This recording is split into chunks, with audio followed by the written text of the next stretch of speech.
Por 18 longos meses, uma guerra fria e silenciosa tomou conta das salas de reunião do Santiago Bernabéu.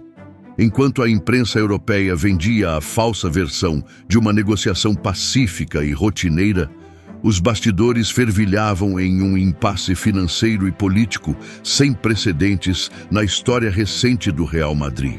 A assinatura efetuada nesta quinta-feira, garantindo a renovação de Vinícius Júnior até junho de 2032, não foi apenas uma simples extensão de contrato. Trata-se da vitória definitiva de um jogador que se recusou a ser silenciado diante das pressões da alta cúpula e da intervenção direta do técnico José Mourinho no Conselho Merengue. O que realmente aconteceu por trás das portas fechadas nessa negociação astronômica? Antes de avançarmos para os detalhes dessa história, já se inscreva no canal e diga nos comentários de onde você está assistindo este vídeo.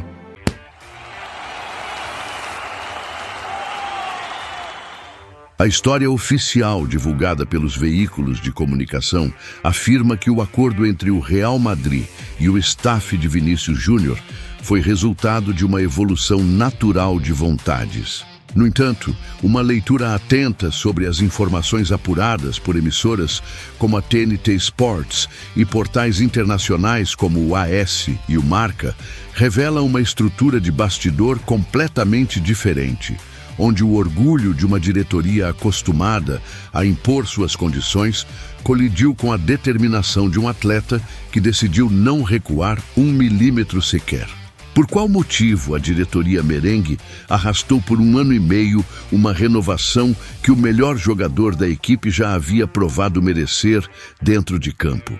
Para compreender os detalhes dessa disputa de poder, é preciso retornar exatamente 18 meses no tempo, ao período logo após o encerramento da Copa do Mundo do Catar. Naquele momento, os diretores do clube espanhol chamaram os representantes do atacante para abrir a primeira rodada oficial de negociações. A proposta apresentada parecia uma valorização justa aos olhos dos cartolas, uma elevação salarial dos 18 milhões de euros livres de impostos do contrato anterior para 20 milhões por temporada. A resposta do staff do brasileiro, porém, foi um sonoro e imediato não. O que levou os representantes de Vinícius Júnior a rejeitarem uma oferta de 20 milhões de euros anuais no maior clube do planeta. A recusa inicial não foi um gesto impensado, mas sim um movimento fundamentado na busca por equidade e respeito dentro do vestiário. A diretoria se preparava para impactar o mercado com a chegada de Kylian Mbappé, cujos vencimentos anuais foram noticiados na casa dos 34 milhões de euros livres. A proposta de 20 milhões enviada a Vinícius Júnior deixava implícita uma tentativa de hierarquização financeira, colocando o protagonista das conquistas europeias em um degrau secundário em relação ao recém-chegado. Como o grande nome da equipe poderia aceitar um contrato que limitava seu reconhecimento no momento em que ele carregava o ataque nas costas? O clima nos corredores do centro de treinamentos de Valdebebas passou a ser de pura tensão velada. De um lado, a cúpula liderada por Florentino Pérez defendia que a estrutura salarial rígida do clube não poderia ser quebrada para ninguém que não viesse com o peso midiático global de uma contratação galáctica. Do outro, um jovem atleta brasileiro que já havia dado ao clube 2 títulos de Liga dos Campeões com gols decisivos e que sofria cotidianamente com ataques covardes nos estádios da Espanha. Porque a imprensa de Madrid preferia tratar as exigências do staff do jogador como excessivas, enquanto silenciava sobre os valores astronômicos oferecidos a estrelas europeias. Insatisfeita com a firmeza da resposta, a cúpula merengue tentou um novo movimento meses depois, elevando a oferta para 22 milhões de euros livres por temporada. Novamente, a resposta foi negativa. O staff de Vinícius Júnior fixou uma posição clara. Para firmar um compromisso de longa duração, a pedida ficaria estabelecida na faixa dos 30 milhões de euros livres por ano, patamar correspondente ao topo do futebol mundial e muito mais próximo do teto salarial do elenco. O processo travou completamente. Por qual razão uma diretoria bilionária preferiu arriscar o futuro de sua maior estrela em um cabo de guerra que durou 1 ano e meio? Com o passar dos meses, sem que houvesse um aperto de mãos, o mercado europeu passou a alimentar especulações sobre os desdobramentos desse impasse. Veículos de imprensa e portais esportivos passaram a noticiar um suposto interesse do Arsenal, sugerindo que o clube londrino estaria disposto a realizar uma oferta histórica para retirar o atacante da Espanha. O jornal Daily Mail e redes britânicas repercutiram ativamente que Mikel Arteta sonhava em transformar o brasileiro no rosto do projeto dos Gunners. Mas o que existia de real por trás dessas informações que ganharam força nas redes sociais? As apurações exclusivas trazidas pela TNT Sports confirmam uma verdade avassaladora. Nem o staff direto do jogador, nem a agência responsável pela sua carreira jamais receberam qualquer consulta ou proposta formal vinda da diretoria do Arsenal. A citação constante de clubes da Premier League funcionou como uma conveniente narrativa de mercado alimentada por intermediários. O plano de Vinícius Júnior nunca foi deixar a capital espanhola, onde superou perseguições extremas de torcidas rivais, hostilidades sem punição em estádios e desconfianças iniciais para se tornar o grande símbolo de uma era. O objetivo era demonstrar à diretoria de Florentino Pérez que o tempo em que o Real Madrid impunha contratos sem margem de contestação havia ficado no passado. Enquanto a fumaça das especulações cobria os jornais, um detalhe crucial passou despercebido pela maioria dos analistas. Em reuniões com patrocinadores globais e marcas de vestuário, o staff de Vinícius Júnior manteve uma postura irredutível quanto aos direitos de imagem. O Real Madrid, historicamente, exige metade dos ganhos de imagem de seus atletas, uma tradição corporativa mantida desde a era dos galácticos de Ronaldo e Beckham. Contudo, os representantes do Camisa 7 bateram o pé para manter a gestão exclusiva de suas parcerias pessoais. Será que a insistência do clube em travar o contrato salarial não era também um troco político pelo controle de sua imagem global? Conforme o calendário avançava em direção ao mês de julho, um sinal de alerta vermelho acendeu nos escritórios do Santiago Bernabéu. O contrato vigente do brasileiro se encerraria na metade de 2027. Isso significava que, a partir de 1º de julho de 2026, o vínculo entraria em seu período crítico, permitindo que, em janeiro do ano seguinte, o atleta ficasse juridicamente livre para assinar um pré-contrato a custo zero com qualquer equipe do mundo. Como uma gestão conhecida pela rigorosa engenharia financeira permitiu que a situação do seu ativo mais valioso chegasse a um limite de tamanha vulnerabilidade. Imagine a cena nos bastidores.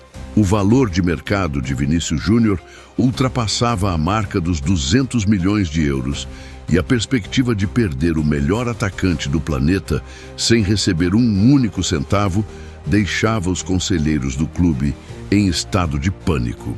Propostas bilionárias do Fundo Soberano da Arábia Saudita continuavam chegando de maneira informal, acenando com cifras capazes de mudar o patamar de qualquer atleta na história do esporte.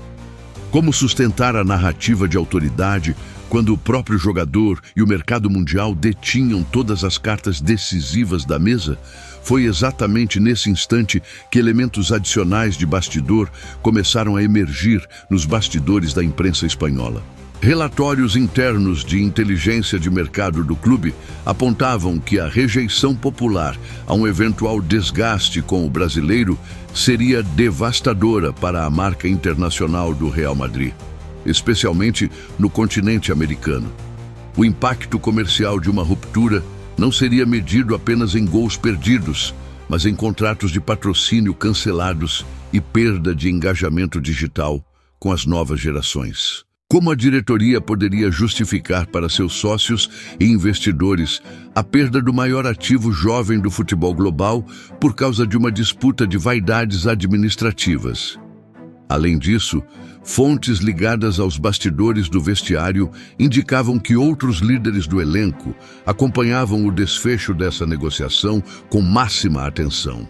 Se a diretoria conseguisse dobrar o camisa 7 e impor um contrato abaixo de seu valor real, a mensagem enviada a todo o grupo seria de que ninguém seria inegociável ou devidamente valorizado perante a burocracia do clube.